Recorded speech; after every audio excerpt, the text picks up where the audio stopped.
మిరాంజ్, నువ్వు అన్ని టేబుల్స్ని బుక్ చేసావా?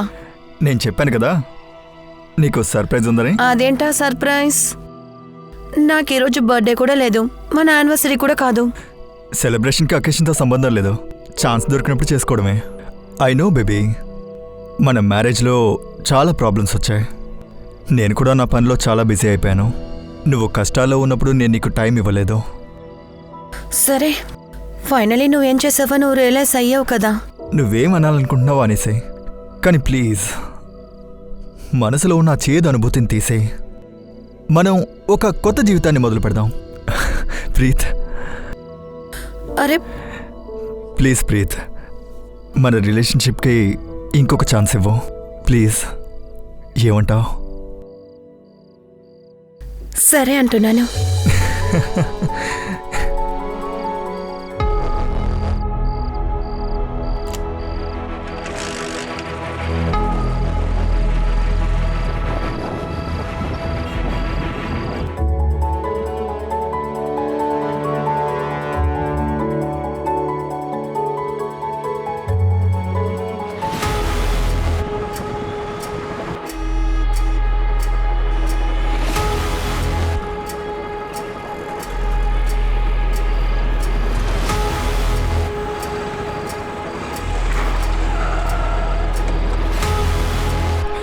ఎవరో నువ్వు?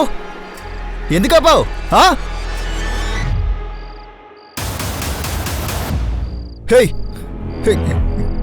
గన్ కిందకి దించు.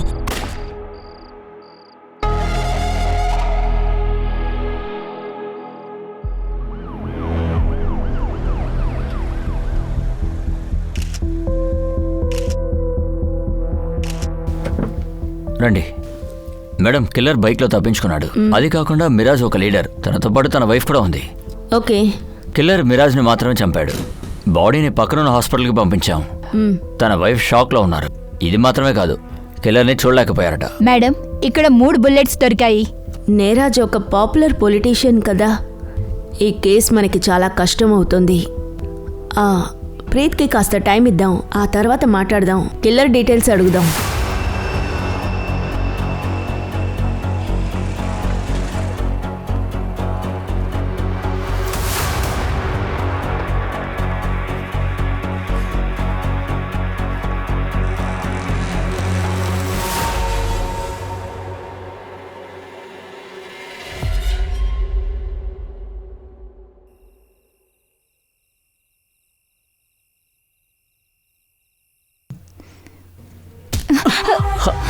లవ్లీ, బ్యాగ్ తీసుకుని ఎక్కడికి వెళ్తున్నావు? అరే అడుగుతున్నాను కదా. నాన్న, అక్క పారిపోతుంది, త్వరగా రండి. లవ్లీ ఆగు. లవ్లీ త్వరగా రారా, అది ఎంతో దూరం వెళ్ళుండదు. లవ్లీ,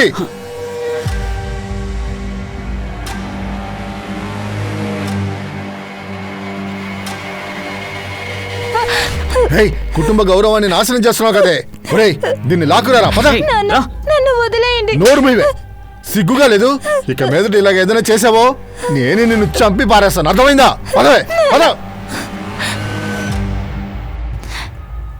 ఇదిగోండి. ఇలా చూడండి, కాస్త ధైర్యం తెచ్చుకోండి. ఆయన్ని షూట్ చేసిన వాడి మొహం మీరు చూసుంటారు కదా. లేదు, వాడు హెల్మెట్ పెట్టుకున్నాడు. బైక్ నంబర్ చూడలేకపోయాను మేడం, చూడలేకపోయాను.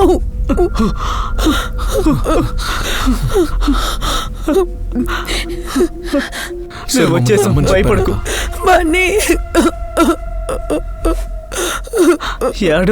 మేడం, నా పేరు లోకేష్, నేను రాజ్ ఫ్రెండ్ని. తను బన్నీ, ప్రీత్ బ్రదర్. మిరాజ్ ఎప్పుడు అందరి గురించి ఆలోచిస్తూ ఉంటాడు. తన చుట్టూ ఉన్న వాళ్ళు బాగుండాలని ఆలోచిస్తూ ఉంటాడు. లోకేష్ చాలా కరెక్ట్గా చెప్తున్నాడు మేడం. నిజంగా తను చాలా చాలా మంచివారు. మీరందరూ ఇప్పుడు షాక్లో ఉంటారు. చూడండి, ఈ కేసుని as soon as possible solve చేయాలి. కిల్లర్ని పట్టుకోవాలి. అందుకే మేరా గారికి సంబంధించిన పర్సనల్ అయినా అఫీషియల్ అయినా ఈ కేసుకి కనెక్ట్ అయిన ఏ విషయమైనా మాకు చెప్పడానికి మీరు హెసిటేట్ చేయొద్దు. ప్రీత్, నీతో ఎలా మాట్లాడాలో తెలియడం లేదు, కానీ ఏం చేయను. తన అంత్యక్రియల కోసం ఇప్పుడు చాలా డబ్బు అవసరమవుతోంది. నా పరిస్థితి గురించి నీకు బాగా తెలుసు. నీకు ఎంత డబ్బు అవసరం? సుమారుగా 5 లక్షలు అవసరమవుతుంది. ఎందుకంటే తను లోకల్లో అందరికీ తెలిసిన వ్యక్తి. వేల సంఖ్యలో ఫాలోవర్స్ ఉన్నారు. కాబట్టి పూజ అది ఇదని చేయించాల్సి ఉంటుంది. ఒక సంతాన సభ కూడా ఏర్పాటు చేయాల్సి ఉంటుంది. ఇదిగో మేడం. వచ్చేసారు. Madam, madam. వచ్చేసారు. మీ హస్బెండ్ రండి, రండి, చెప్పారు. రండి, రండి, చెప్పారా? రండి. మేడం, మేడం, చెప్పండి మేడం. మేడం, రండి, మేడం, రండి, ప్లీజ్. రండి. మేడం, మిమ్మల్ని. చేశారా? మేడం, చెప్పండి పొద్దున్న వస్తాం మేడం. మేడం, మేడం, చెప్పండి. మేడం, మేడం, ఆగండి మేడం. వచ్చేసారు. మేడం, మేడం, చెప్పండి. చెప్పండి. మేడం, ఒకసారి చెప్పండి మేడం. ప్లీజ్.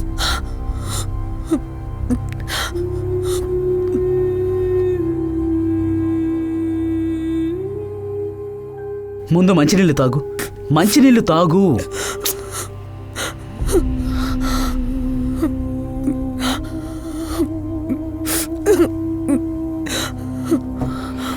మీ మిరాజ్ ఇంకా రాడు.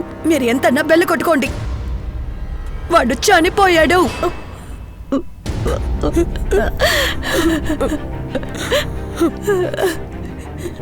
లేదు లేదు.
హా, నాన్న, జెస్సీ. తలుపు తెరవండి. బయట నుంచి ఎవరో డోర్ లాక్ చేశారు. త్వరగా తెరవండి నాన్న. జెస్సీ, హ, నా తలుపుని కూడా ఎవరో లాక్ చేశారా? ఖచ్చితంగా లవ్లీ ఈ పని చేసి ఉంటుంది. నేను వచ్చేసాను. నువ్వెక్కడున్నావు?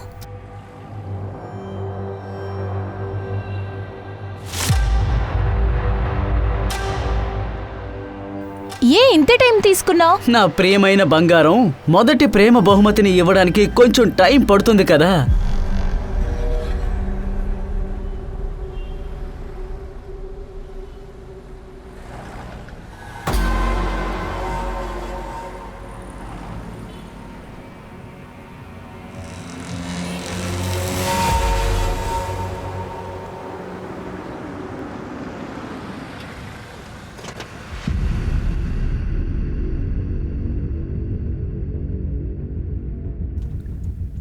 ఇలా చూడండి, ఇవాళ రాజకీయంలో నిజాయితీ అనేది లేకుండా ఉంది. అందరూ దేశాన్ని ఏలాలనుకుంటున్నారు. పదవి కోసం ఎవరు ఏం చెయ్యాలన్నా సిద్ధంగా ఉన్నారు. త్రిపాఠి గారు, ఎవరని మీరు సరిగ్గా చెప్పగలరా?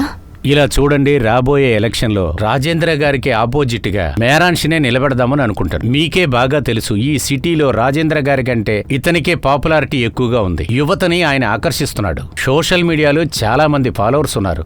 ఇప్పుడు మెహరాన్ షా కూడా చనిపోయారు. అది రాజేంద్ర గారికి లాభం అయ్యింది.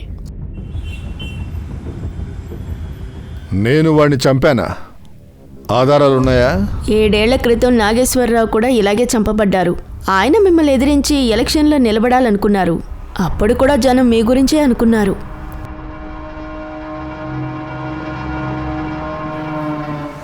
షిఫాలి సేన్ గుప్తా కపూర్.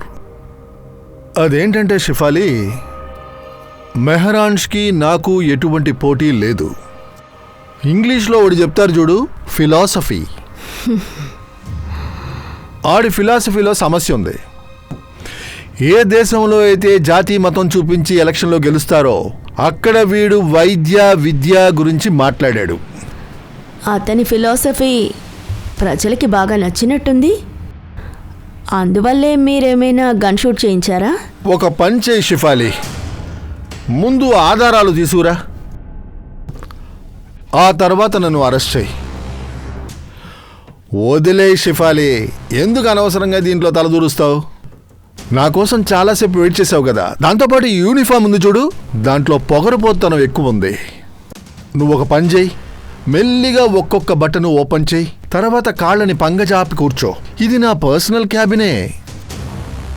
ఈ రూమ్లో సీసీటీవీ కెమెరాను లేదు, నన్ను వెతుక్కుంటూ ఇక్కడికి ఎవరూ రారు. దీని పేరు రమ.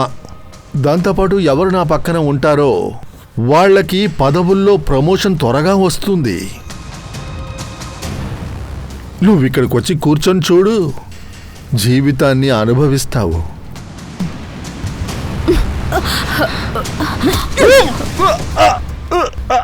సరిగ్గా మాట్లాడడం నేర్చుకో రాజేందర్. ఈరోజు నేల మీద, రేపు హాస్పిటల్లో పడుంటావు. నిన్ను నేను వదలను. నువ్వు రాజేంద్ర సింగ్ మీద చెయ్యేశావు. అవునా? నీ దగ్గర ఎవిడెన్స్ ఉందా? ఈ రూమ్లో సీసీటీవీ కెమెరాస్ లేవు. మిరాజ్ చాలా బాగా చదువుతాడు. యూపీఎస్సీ క్లియర్ చేసి ఐపీఎస్ ట్రైనింగ్ వద్దనే రాజకీయాల్లోకి వచ్చాడు. మా ఏరియాలో ఉన్న వాళ్ళందరికీ తను ఎప్పుడూ ఒక మంచి ఇన్స్పిరేషన్గానే ఉన్నాడు. తను ఎప్పుడు సరైన నిర్ణయాలు తీసుకునేవాడు, ఒక విషయంలో తప్ప. అదే నిర్ణయం? ప్రీత్ని పెళ్లి చేసుకోవడం. ఏ ప్రీతితో ఏం ప్రాబ్లం ఉంది? మీరే ఆలోచించండి. ఎవరైనా డ్రగ్ అడిక్ట్ని పెళ్లి చేసుకుంటారా? ప్రీత్ డ్రగ్ అడిక్టా?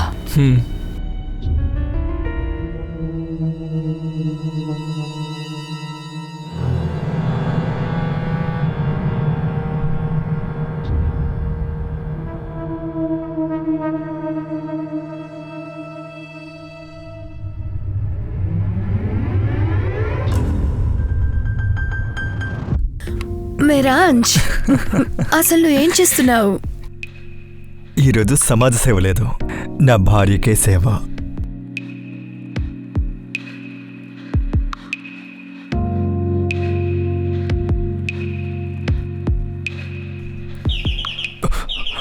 వస్తున్నామా?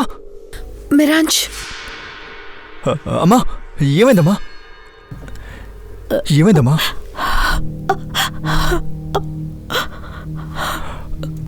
ఏం పర్లేదమ్మా, ఒక్క నిమిషం మెల్లగా. మీరు ఇక్కడే కాసేపు కూర్చోండి, నేను బెడ్షీట్ని మార్చేస్తాను.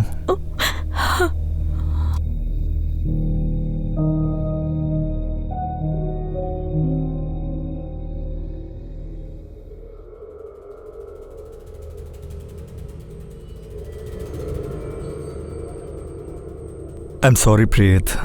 అదేంటంటే ఇలా చూడు ప్లీజ్, నాకు నువ్వేమీ సాయం చేయక్కర్లేదు. ఎందుకంటే మళ్ళీ ఇప్పుడు బెల్ కొడుతుంది, నువ్వు కూడా స్కూల్ పిల్లాడిలాగే పారిపోతావు. ప్రీత్, ఎందుకు ఇలా మాట్లాడుతున్నావు? ఆవిడే మా అమ్మగారు, ఆవిడని చూసుకోవడం నా బాధ్యత. సరే, నేను నీ భార్యని మిరాజ్. భార్య కోసం నీకు అసలు బాధ్యతలు లేవా?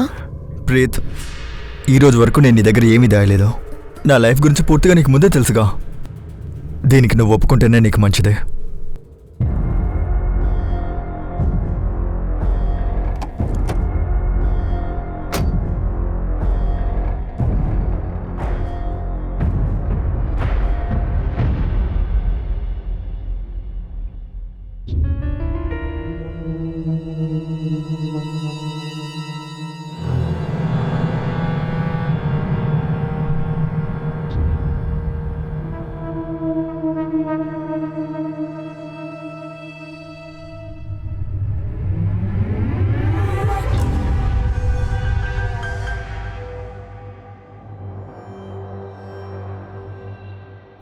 ఇలా చూడు, మనం పెళ్లి చేసేసుకున్నాం.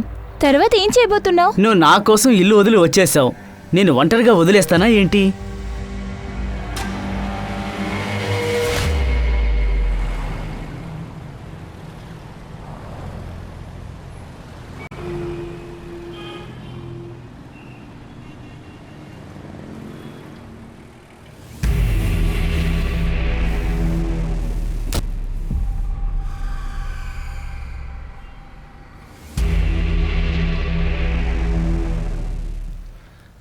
ఈడే కార్లు దొంగలిస్తాడు. మొబైల్ ఉంటానండి. రారా రారా. చేతి, నేనేం దొంగని కాదు, ఈ కార్ నాదే. నా కీ పోయింది, అందుకే ఇలా ఓపెన్ చేశాను. అలాగా? నువ్వు పోలీస్ వారు రౌడీవా? ఎందుకు ఇలా చేస్తున్నావు? రౌడీ అంటే ఎవరో చూపిస్తా. ఎక్కడికి తీసుకెళ్తున్నావు? కార్ ఓపెన్ లో ఉంది, లాక్ చేయనివ్వు. ఒక నిమిషం ఆగు. మేడం, ఫోరెన్సిక్స్ మెహరాన్ ఫోన్లోంచి అన్ని డేటాలు తీశాను. ఇందులో కాపీ ఉంది. ఓకే మేడం, ఒకడు దొరికాడు. కార్ దొంగ. కార్ దొంగ? ప్రీతితో కూడా కనెక్షన్ ఉంది. పద. ఏం మేడం, ఇంట్రాగేషన్ రూమ్లో ఏసీ కూడా లేదా? కావాలని చెప్పండి, మీకోసం నేను ఒక మంచి సెకండ్ హ్యాండ్ ఏసీ ఇప్పిస్తాను. లక్కు ఎయిర్ కండిషనర్ కాదు, నీ కండిషన్ గురించి ఆలోచించు. నీ మీద మర్డర్ ఛార్జ్ ఉంది. ఆయన ఒక పాపులర్ లీడర్.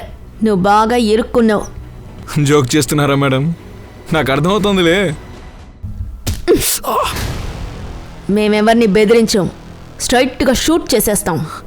మేడం, అసలు నేను ఏం తప్పు చేశానని ఎందుకు నన్ను ఈ మర్డర్ కేసులో ఇరికిస్తున్నారు? రే నటించడం వాపరా.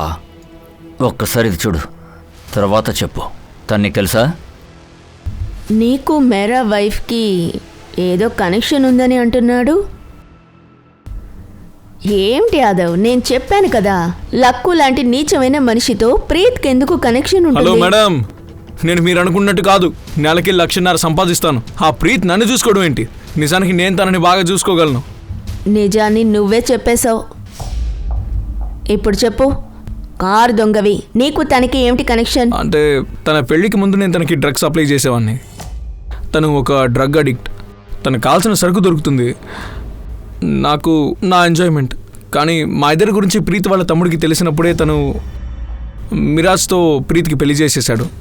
అప్పుడు నెమ్మదిగా తను డ్రగ్స్ని కూడా తగ్గించింది, నన్ను మోసం చేసి వెళ్ళిపోయింది. అంతే, ఇక నేను అప్పటి నుంచి డ్రగ్స్ అప్లై చేయడం మానేశాను.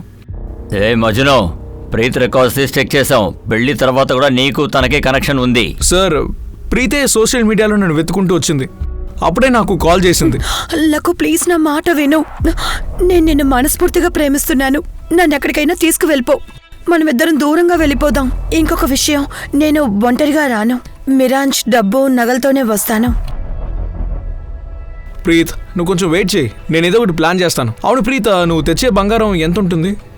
మీ ఆయనకి మీ మీద డౌట్ వచ్చింది, అందువల్ల మీరు మీట్ అవ్వలేకపోయారు. మీరిద్దరు మేరాజ్ని మర్డర్ చేయాలనుకున్నారు. ఇది చాలా అన్యాయం. ఒక మహిళ ఉండి మరో మహిళ మీద దారుణంగా నిందలు మోపుతున్నావు. వాడెవడో చెప్పాడని మీరు ఎలా నమ్ముతారు? వాడు అబద్ధం చెప్పాడు, నోటుకొచ్చిన కట్టుకథ చెప్పాడు. అదే నిజం. ఏంటి? ఇదే నిజం బన్నీ. లక్కుకి నాకు అఫైర్ ఉండింది. నీకేమన్నా పిచ్చి పట్టిందా? లక్కు ఒప్పుకున్నాడు, మేరాజ్ని తనే చంపాడట, ప్రీత్ చెప్పినందువల్ల. అది నిజం కాదు. లక్కు మీద నాకు ఎటువంటి ప్రేమ లేదు. నేను లక్కుని జస్ట్ ఉపయోగించుకున్నాను. అప్పుడే మిరాజ్ తెగించి విడిపోగలను. కానీ ఎందుకు? మీ భార్యాభర్తల మధ్య రిలేషన్ బాగోలేదా? నాకు తనకి దయ, పశ్చాత్తాపం అలాంటి బంధవే ఉండింది. నేను తనకి కేవలం సోషల్ ప్రాజెక్ట్ని. నాలాంటి మత్తులో ఇరుక్కున్న అమ్మాయికి ఒక జీవితాన్ని ఇచ్చాడు. బన్నీ, నువ్వు నాకు థ్యాంక్స్ చెప్పనక్కర్లేదు. ప్రీత్ని పెళ్లి చేసుకోబోతున్నానంటే నాకే చాలా సంతోషంగా ఉంది. డ్రగ్కి అడిక్ట్ అయిన ఒక అమ్మాయికి నేను జీవితాన్ని ఇవ్వబోతున్నాను. మిరాజ్ ది గ్రేట్ మమ్మల్ని పాపంగా చూసేవాడు. వాడికి వాడి అమ్మ, నేను, నా తమ్ముడు. పని పాట లేకుండా ఉన్న నాకు తనే మొబైల్ స్టోర్ని ప్రారంభించి పెట్టారు. మిరాజ్ అందరి మీద ప్రేమ చూపించలేదు, దయ చూపించాడు. ఈ దయ దాక్షిణ్యంతో జీవితం కొద్ది రోజుల తర్వాత మనలో చిరాకు పుట్టిస్తుంది. ఇందులోంచి తప్పించుకోవడానికే నేను లక్కు సహాయాన్ని కోరాను. కానీ నేను మిరాజ్ని చంపలేదు. నాకు లక్కుని తెలిసినంత వరకు తను ఇలా చేసే అవకాశం లేదు. లైట్గా ట్రాక్ వేరే ఎటో వెళ్తుంది. నాకెందుకనో ఈ ప్రీత్ ఇంకా బన్నీ మన దగ్గర చాలా దాస్తున్నారు. వీళ్ళిద్దరూ లుధియానా నుంచి వచ్చిన బ్రదర్ అండ్ సిస్టర్. సరేలే, మనం ఈ పజిల్ని ఎలా సాల్వ్ చేయాలో చూద్దాం. వీళ్ళిద్దరిలో ఎవరు ఇరుక్కుంటారు, ప్రీతా బన్నీయా?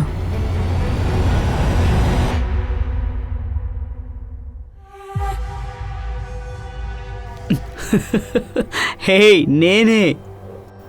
నా కోసం టైం దొరికిందా? నాకు నువ్వు దొరికావు కదా. నువ్వు లేకుండా రోజు మొత్తం ఒంటరిగానే ఉన్నాను, కానీ ఇంటికి లేటుగా వస్తున్నావు. సరే, నాకు ఒక విషయం చెప్పు. నువ్వు మొబైల్ స్టోర్లోనే ఉంటున్నావా లేక తప్పుదారి పెడుతున్నావా? ఎవరో వెళ్ళి చూసిరా, నేను ఇలాగా ఫ్రెష్ అయ్యి వస్తాను. ఆ తర్వాత ఇద్దరం కలిసి భోంచేద్దాం.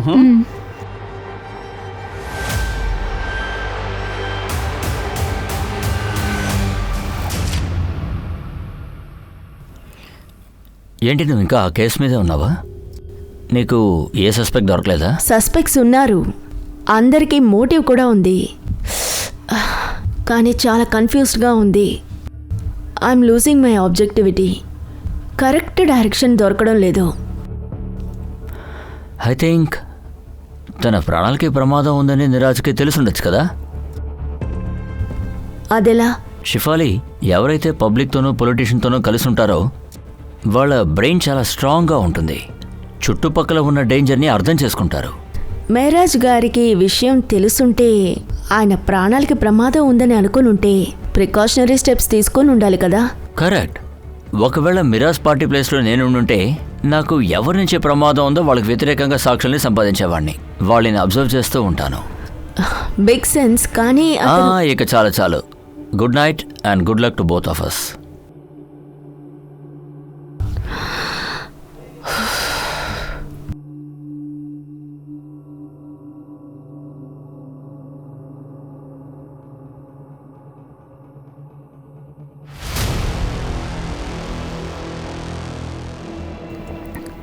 మేడం, ఫారెన్సిక్స్ మెహరాన్ ఫోన్లోంచి అన్ని డేటాలు తీశాను. ఇందులో కాపీ ఉంది.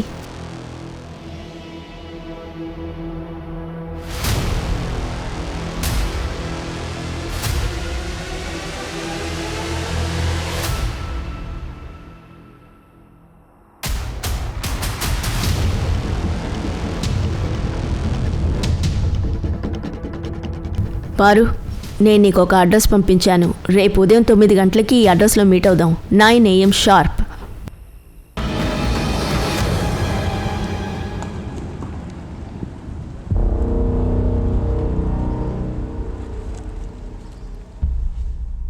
నాలుగేళ్ల క్రితం ఈ బిల్డింగ్ కన్స్ట్రక్షన్ జరిగేటప్పుడు ఒక బిల్డింగ్ పడిపోయింది. అప్పుడు 7 వర్కర్స్ చనిపోయారు. అప్పుడు మేరాజ్ గారు మిమ్మల్ని ఎదిరించి PIL ఫైల్ చేశారు. అప్పుడు మీకు హైకోర్టు వ్యతిరేకంగా తీర్పిచ్చింది.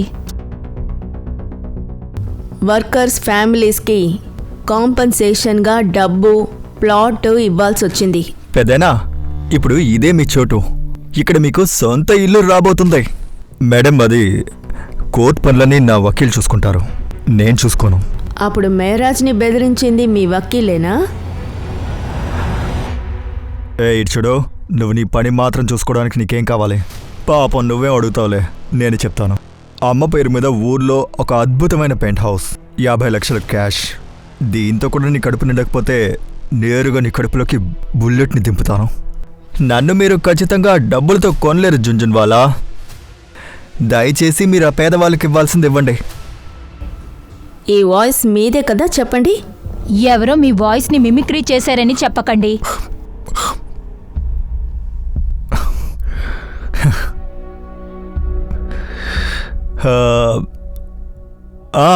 ఈ గొంతు నాదే, కానీ మీరు దేన్ని ప్రూవ్ చేయలేరు. ఎందుకంటే నాకు కూడా కాస్త కోస్త చట్టం తెలుసు. అంటే కోర్టులో ఈ ఆడియో రికార్డింగ్ యాజ్ ఎవిడెన్స్ ఖచ్చితంగా యాక్సెప్ట్ చేయరు. ఇలా చూడండి మిస్టర్, మీరెందుకు కోర్టు వరకు వెళుతున్నారు? నేను మీకు డీటెయిల్గా చెప్తానుగా మేం మిమ్మల్ని ఏం చేస్తామనేది. ఏయ్, నేను నీ ఇంట్లో CBI ED రైడ్ జరిపిస్తాను. నిన్ను మొత్తం నాశనం చేస్తాను. నేను చెప్పింది కనుక జరగలేదనుకో, నా పేరే మార్చుకుంటాను. ఇక్కడ ఏం తరిచినా ఎవరికి వినిపించదు. ఇప్పుడు విట్నెస్ కూడా ఉంది. నీ పని అయిపోయింది. ఎవరు విట్నెస్?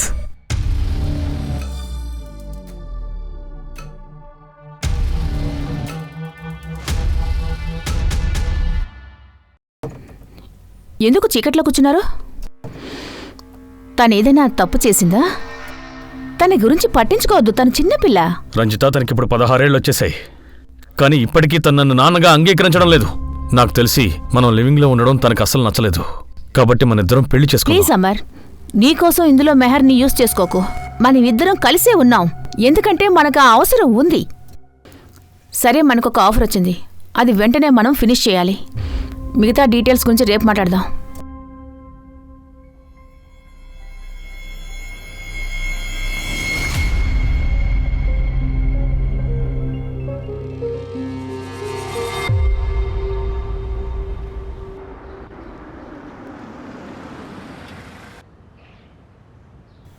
యాదవ్ సార్, ప్రీత్ ఒక డ్రగ్ అడిక్ట్. ఆవిడ ట్రీట్మెంట్ తర్వాత ఆవిడ ఆరోగ్యం చాలా మెరుగుగా ఉంది. ఆన్ రికార్డ్ ఆవిడ మీద ఏ కేసు లేదు. కానీ ఒకటి, ప్రీత్ వాళ్ళ తమ్ముడు బన్నీ మీద అతని మీద ఒక కేసు ఫైల్ అయింది. బన్నీకి వ్యతిరేకంగా ఏమైంది? కిడ్నాపింగ్. ఇదే కేసుకి సంబంధించిన ఫైల్.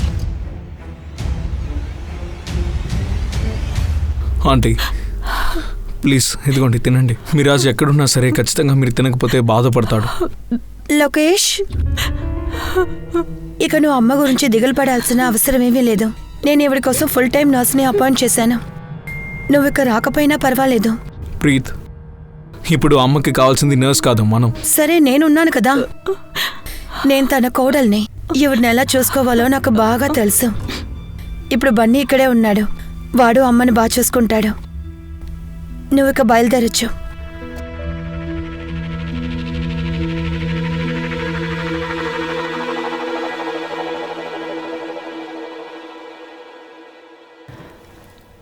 ఒక సంవత్సరం క్రితం బన్నీ ఇంకా లవ్లీ లుధియానా నుంచి వచ్చేశారు. ఖచ్చితంగా ఢిల్లీయే బన్నీకి మంచి చాయిస్ అయి ఉంటుంది. ఢిల్లీలో సేఫ్గా ఉందామని అనుకుని ఉంటాడు.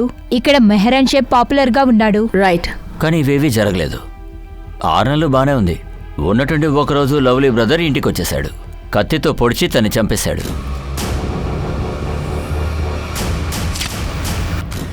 సీసీటీవీలో అంతా క్లియర్గా ఉంది.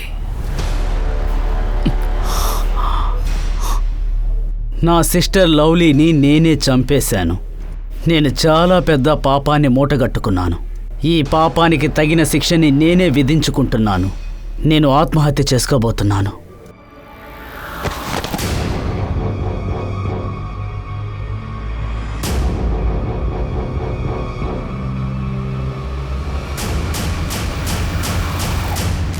కానీ మెహరాన్కి ఈ మర్డర్కి ఏంటి సంబంధం?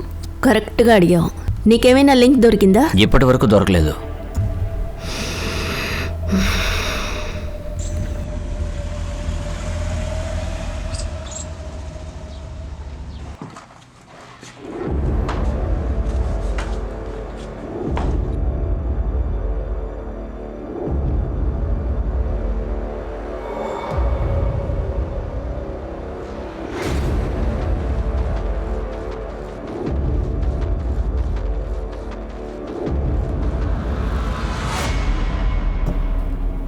ఎవరితో మీటింగ్లో ఉన్నావు?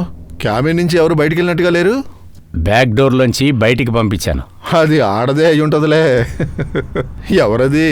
రాజేంద్ర, నీకున్న ఈ కేవలమైన బుద్ధి వల్లే నీ పార్టీ నీకు టికెట్ ఇవ్వకుండా పోయింది. టికెట్ వల్ల ఏమొస్తుందిలే. మిరాజ్కి మీరు టికెట్ ఇద్దాం అనుకున్నారు. ఏమైంది? ముందే వాడికి టికెట్ పైకి వచ్చింది. ఈరోజు ఒక ఆఫర్తో ఇక్కడికి వచ్చా. ఇందులో మీకు లాభం ఉంది. మిరాజ్ కన్నా మీ పార్టీలో మంచి క్యాండిడేట్లు ఎవరూ లేరు. ఎలక్షన్లో కూడా గెలవలేరు. కానీ ఆ పని నేను చేస్తా. మీ పార్టీ నాకు టికెట్ ఇస్తే నేను గెలుస్తా. కొంచెం అవకాశం ఇవ్వండి, ఆలోచించి చెప్తా. బాగా ఆలోచించండి. బుర్రని బాగా పిండండి. నేను బోల్డ్ అని ప్లాన్స్ వేసి ఉంచా. సోలంకి బండి ఇక్కడే ఆపై నేను ఇక్కడి నుంచి నడుచుకుంటూ వెళతాను. సోలంకి, నువ్వు ఇంటికి వెళ్ళిపో, నీకు లేట్ అవుతుంది. అలాగే మ్యామ్.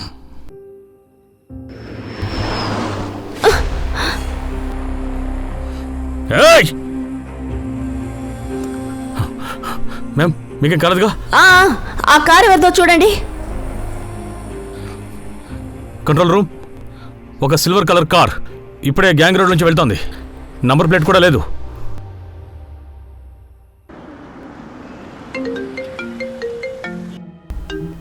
ఏంటి వీడియో కాల్ చేస్తున్నావు? ఏమైంది నీకు? నువ్వు బానే ఉన్నావుగా? నీకు ఎక్కడ దెబ్బ తగిలింది చూపించు.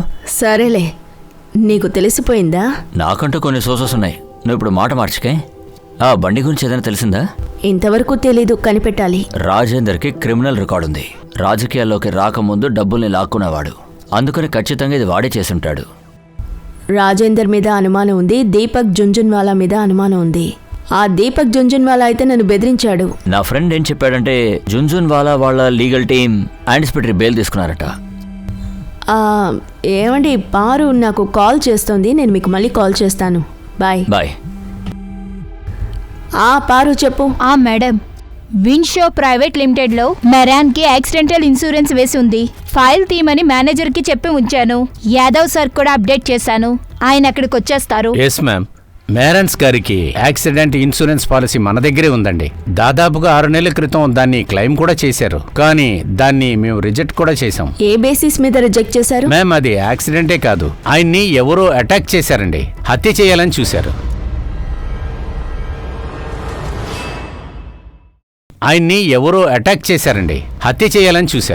మీకు దెబ్బ తగిలిందని చెప్పారు, అందుకే చూడటానికి వచ్చాం. అది కాకుండా యాక్సిడెంట్ అయిన ఇన్సూరెన్స్ క్లెయిమ్ కూడా వచ్చిందండి. క్లెయిమ్? బట్ నేను క్లెయిమ్ చేయలేదే. ఓ, ప్రీత్ మేడమే చేశారు. అది యాక్చువల్లీ హాస్పిటల్ ఖర్చుని మనం కవర్ చేసుకోవచ్చని అనుకున్నాను. సారీ, కానీ మేము దీన్ని రిజెక్ట్ చేసేసాం. ఇది కంపెనీ రూల్స్కి వ్యతిరేకంగా ఉంది. మేనేజర్ సార్, ఈ అటాక్ గురించి మీరు బయట ఎక్కడ చెప్పకండి. ఎందుకంటే మీడియాకి ఈ విషయం తెలిస్తే దీన్ని పెద్ద చేసేస్తారు. అంటే ఇంతకు ముందు కూడా ఇతన్ని కొట్టారు మేడం. అసలు విషయం ఏమిటంటే ప్రీత్, లోకేష్, బన్నీ ఎవరు మనతో ఈ విషయం చెప్పలేదు. ఒకవేళ ఈ ముగ్గురులో ఎవరైనా ఇన్వాల్వ్ అయ్యారేమో. మనం మన స్టైల్లో తెలుసుకుందాం. ఇన్సూరెన్స్ క్లెయిమ్ ఫైల్లో ఆ డేట్ తెలుసుకోండి. మెహరాజ్ ఫోన్ ఆ డేట్లో ఏ లొకేషన్లో ఉందని మీరు తెలుసుకోండి.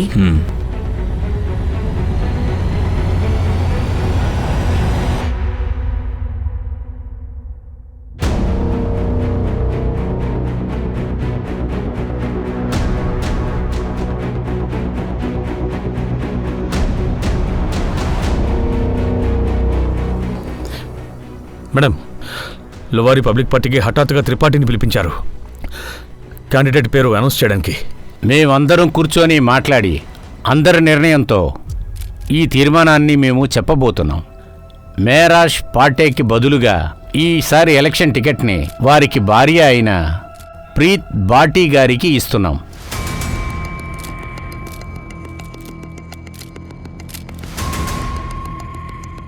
నేను త్రిపాఠికి, మిగతా మెంబర్స్కి నా కృతజ్ఞతలు తెలియచేసుకుంటున్నాను. నా భర్త మిరాంష్, ఆయనకంటూ కల ఉండేది ఇక్కడున్న ప్రజలకి మంచి చెయ్యాలని. ఒకవేళ ఈ టికెట్ కోసం ప్రీత్ మెహరాజ్ని ఏమైనా చేసుంటుందా? దీంతో పాటు ఢిల్లీ పోలీసుని రిక్వెస్ట్ చేసుకుంటున్నా. నా భర్తని చంపిన వాళ్ళని మీరు త్వరలోనే అరెస్ట్ చెయ్యాలి. ఇది మీరు నాకు చేసే యాదవ్, సహాయం. ఏమైనా తెలిసిందా? మేడం, షేదర్ కామ్రేన్ ఒక మనిషి 4 నెలలుగా కనిపించట్లేదు. నువ్వు వెళ్ళు, నేను పేపర్స్ రెడీ చేసుకుని నేను అక్కడ వచ్చి కలుస్తా. ఏంటి ఏమైంది? మా దగ్గర సర్చ్ వారెంట్ ఉంది, నువ్వు తప్పుకుంటే నీకే మంచిది. సులంగి, ఇంటి మొత్తాన్ని చెక్ చేయండి. అటు చూడండి సార్. పైకి ఎందుకు వెళ్తున్నారు? ఏంటి ఇదంతా?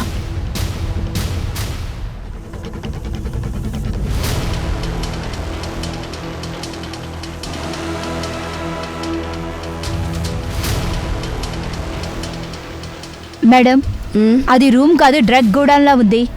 నార్కోటిక్ టీమ్కి ఇన్ఫార్మ్ చెయ్యి. యాదవ్, మొత్తం సీల్ చెయ్యి. Okay madam. ప్రీత్, నువ్వు మాతో రా. నీతో చాలా విషయాలు మాట్లాడాలి. ఎలక్షన్లో నుంచోవాలని అనుకుంటున్నావు కదా, మర్చిపో. ఎందుకంటే ఈ విషయం మీడియా వరకు పోతుంది. నేను మిరాంజ్ని చంపలేదు, కానీ కేదార్ దగ్గర నేను డ్రగ్స్ కొనేదాన్ని. యాక్చువల్లీ నాకు ఆ రోజు లక్కు దగ్గర దొరకలేదు. అప్పుడు నన్ను వాడు కేదార్ని కాంటాక్ట్ అవ్వమన్నాడు. వాడి దగ్గర నుంచి డ్రగ్ కొనుక్కోవడానికి నేను మీరట్కి వెళ్ళాను. మేరాజ్కి ఈ విషయం తెలిసిపోయింది, రైట్?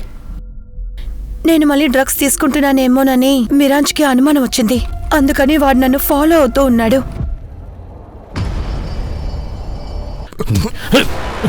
వాళ్ళిద్దరూ కలిసి మిరాంజ్ని భయంకరంగా కొట్టారు. అయినా సరే వాడి గుణం మార్చుకోలేదు. నీకు విసుగొచ్చింది. నీ డ్రగ్స్ అలవాటికి మేరాజ్ అడ్డుగా నిలబడ్డాడు, అందుకే అతన్ని చంపించావు, రైట్? నిజం కాదు. ఎవరైనా పొలిటీషియన్స్ నీకు సాయం చేశారా? మేరాజ్కి బదులుగా నువ్వు ఎలక్షన్స్లో నిలబడొచ్చు అన్నారా? నేను మిరాంజ్ని చంపలేదు. దాంతోపాటు ఈ పార్టీ సీటు ఇవి నేను మిరాంజ్ కోరికని తీర్చడానికే ఇవన్నీ చేస్తున్నాను. ప్లీజ్ నన్ను మీరు నమ్మి తీరాలి. ఇన్ఫాక్ట్ నేను నిజమే చెప్తున్నాను. మేరాజ్ వంటి మనిషిని నువ్వు మోసం చేశావు. నిన్నెవ్వరూ నమ్మరు.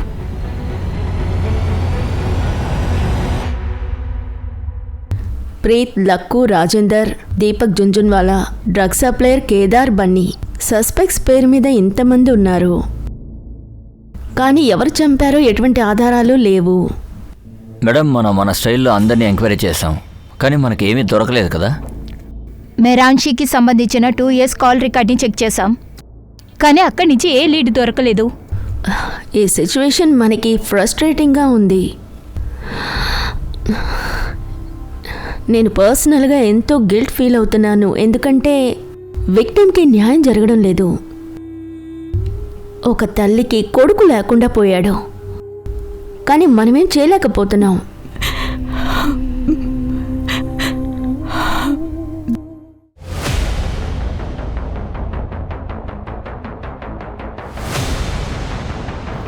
విత్తనం వేసిన చోట చెట్టు మొలిసింది. ఇప్పుడు నువ్వు నేను కలిసి ఏం చేయాలో ఆలోచిద్దాం.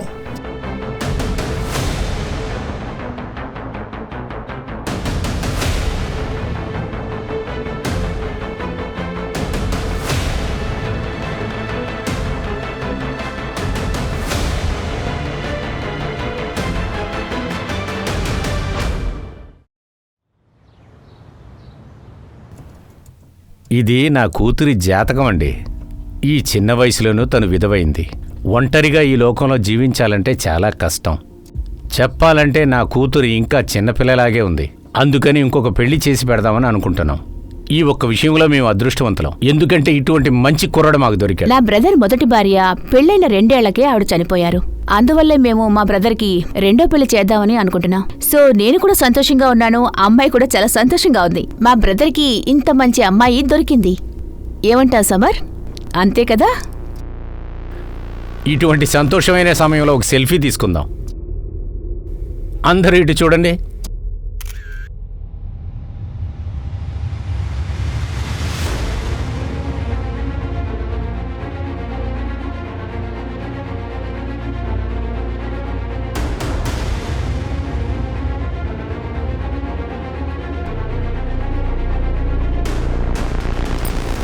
మేడం, ఒక పాత కేసు ఫ్రెష్ న్యూస్ వచ్చింది. ఏమిటా కేస్? మెరాంజ్ బాటి మర్డర్ కేస్. 1 year తర్వాత ఆ కేసు గురించి ఏం తెలిసి వచ్చింది? నోయిడాలో ఇప్పుడు ఒక న్యూస్ వచ్చింది. అక్కడ ఒక ఫ్యామిలీ ఉన్నారు. అబద్ధపు పెళ్లిళ్లు చేసి ప్రజల్ని మోసం చేస్తున్నారు. ఇది వాళ్ళ ఫొటోస్. నోయిడా పోలీసులు వాళ్ళకి లుక్అవుట్ నోటీస్ని పంపించారు. ఎవరు వీళ్ళ ముగ్గురు? మెహరాజ్కి వీళ్ళకి ఏమిటి సంబంధం? మేడం, ఈ ఫోటోలో ఉన్న పెళ్ళికొడుకు ఇతన్ని జాగ్రత్తగా చూడండి. ఇంతకు ముందు వీడిని చూసాం. గుర్తు రావడం లేదు. ఎవరితను? ఎక్కడ చూసాం? సీసీటీవీ ఫుటేజ్లో ఆ అబ్బాయి ముఖాన్ని చూసాం. ఈ అబ్బాయి అతనే, లవ్లీ కజిన్ దల్వీర్. దల్వీరా? వీడు సూసైడ్ చేసుకున్నాడని ఇన్ఫర్మేషన్ వచ్చింది. వాడే సార్. ఈ కేసు చాలా కన్ఫ్యూజింగ్గా ఉంది. యాదవ్, పారు, వీళ్ళ ముగ్గురిని కనిపెట్టండి. అలాగే మేడం.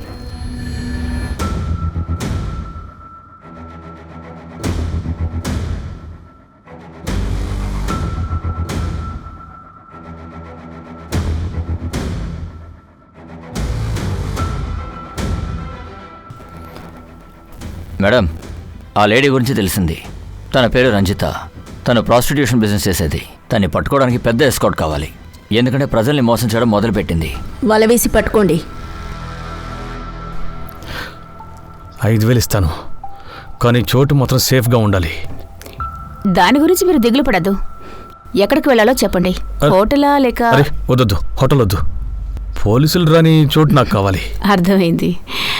పదండి, ఒక మంచి చోటుకి తీసుకువెళ్తాను.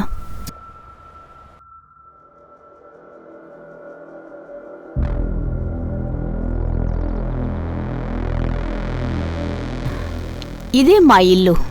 ఇది చాలా సేఫ్గా ఉంటుంది. ఇంతకంటే సేఫ్ ప్లేస్ ఇంకోటి ఉంది. అదెక్కడా? జైలు.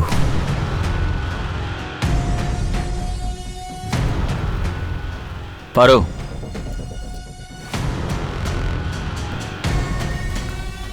సోలంకి, లోపలికి ఇల్లు మొత్తం సర్చ్ చేయాలి. Okay sir. ఓ, నువ్వు ఇక్కడే కూర్చున్నావా? పోదా. నా అసలు పేరు దల్వీర్. లవ్లిన్ మా చిన్నాన్న బల్జీత్ కూతురు, జెస్సీకి చెల్లెలు. ఎప్పుడైతే లవ్లిన్ బన్నీతో పారిపోయిందో అప్పుడు మా చిన్నాన్న కృంగిపోయారు. నేను ఆయన చూసి తట్టుకోలేకపోయాను. మీ అంకులే నిన్ను ఇలా చేయమని చెప్పారా? ఆయన నాకు చెప్పలేదు, కానీ ఆయన మనసు నేను అర్థం చేసుకున్నాను. అందువల్ల లవ్లీని నేను చంపేశాను. తర్వాత సూసైడ్ అనే ప్లాన్ వేశాను. అప్పుడే కదా మీ నుంచి నేను తప్పించుకుని కొత్త జీవితాన్ని మొదలు పెట్టగలను. నీ డెడ్ బాడీ అని ఇంకొక శవం అక్కడ ఉంచావుగా, అదెవరు? అది నాకు తెలీదు. ఎవడో తాగుబోతు. వాడిని షాప్లో కలిశాను. వాడికి నా డ్రెస్ ఇచ్చి ట్రక్ వచ్చే సమయంలో తోసేశాను. నీ ప్లాన్లో బల్జీత్, జెస్సీ కూడా ఉన్నారా? అందుకే బల్జీత్ నువ్వు చనిపోయినట్టు నటించాడా? లేదు, వాళ్ళకి ఏమీ తెలీదు. డ్రెస్సును చూసి వాళ్ళు కూడా మోసపోయారు. పైగా సూసైడ్ నోట్ కూడా ఉంది కదా. మిరాజ్ని ఎందుకు చంపావు? లవ్లీ ఇల్లు వదిలి పారిపోయే ప్రయత్నం చేసి దొరికిపోయింది. ఏం చేయాలో తెలియడం లేదు. హే, మన కుటుంబ పరువు తీయడానికి సిద్ధమైపోయావా? మీరిద్దరూ పెద్దవాళ్ళే. మీ జీవితాన్ని ఎలా జీవించాలి అనేది మీ చేతుల్లోనే ఉంది. మీకు ఢిల్లీలో ఏమైనా సపోర్ట్ కావాలంటే నేను ఫుల్ సపోర్ట్ ఇస్తాను. ఇకపోతే ఈ పెళ్ళి, ఇల్లు వీటి గురించి నేను చూసుకుంటాను.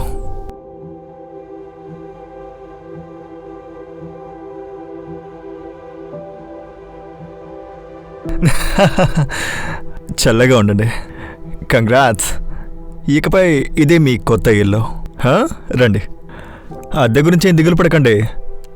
3 నెలల అద్దె అడ్వాన్స్గా ఇచ్చేసాను. థ్యాంక్స్ మేరాన్ చెన్నయ్య. మీరు ఇలా చేసుండకపోతే మీ ఇద్దరం ఒకటయ్యేవాళ్ళం కాదు. అంతేకాదు, మీ మ్యారేజ్ అప్లికేషన్ని కోర్టులో కూడా ఇచ్చేసాను. త్వరలోనే మీరిద్దరూ హస్బెండ్ అండ్ వైఫ్ అవుతారు. లవ్లిన్ ప్లాన్ ఎప్పుడు సక్సెస్ అయ్యేది కాదు. కానీ ఆ మెహరానే తనకి సపోర్ట్ చేశాడు. మా చిన్నాన్న చాలా బాధపడ్డారు. మా కుటుంబం పరువు మొత్తం పోయింది. దానికి కారణం మెహరాజే.